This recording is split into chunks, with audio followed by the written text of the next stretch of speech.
اوكي يا اخوان، الفيديو نزل على يوتيوب، روحوا احضروه. الفخ متذكرينه؟ فبتطلع هون. هلا طلعت هاي وحده، تنتين، اللهم انظرهم شو قذر. هيو هناك هاي ثلاث، واحد اثنين، ايوه دخلوا. كله تحت على الارض.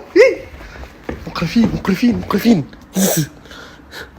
مش اكثر لحظه رجوليه بحياتي بعد.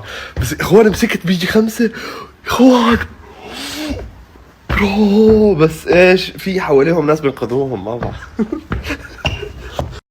لو جايز كيف الحال؟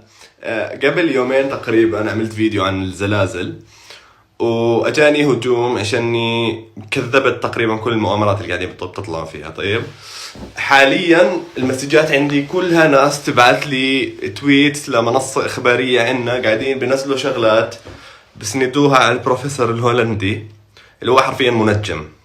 حرفيا يعني بكل فاهمين معاه، ببالغ حاليا. هو منجم، هو تخصص تنجيم.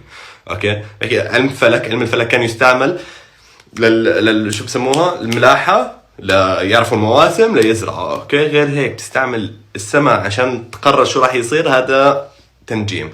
طيب، فقناة إخبارية عندنا بالأردن قاعدة تسند أخبار على إنه حيصير زلزال يوم الأربعاء، أو كلام هذيك اللبنانية إنه حيصير زلزال الأربعاء. طيب شو اللي بتعملوا قاعدين؟ شو هذا؟ جد شو هذا؟ حرفيا انا اللي حكيته بالفيديو تبعي انه نظريات المؤامره والناس اللي بتوقعوا والهبل هاد كله مبني هبل بهبل، حرفيا ما في اي اساس له. واللي بيعمله انه بخوف الناس، بيعمل رعب عند الناس. طيب اللي انا ما بفهمه، ليش منصه اخباريه عم تعمل رعب عند الناس؟ ليش؟ عشان تفاعل، ناقصكم تفاعل. اعملكم شاوت اوت. جد عيب، جد يعني جد كثير غريب الاشي. اخبار انه يوم الاربعاء يصير زلزال اليوم، طبعا كله بصير مشيئة ربنا، بس يعني على اي اساس تسندوا معلوماتكم على الهبل اللي عم بصير على النت؟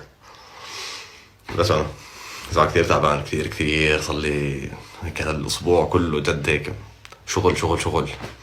بس والله حبيت اطلع احكي هالشغله. بحبكم. احضروا الفيديو، صح؟ انا ما حضرته، حلو كثير.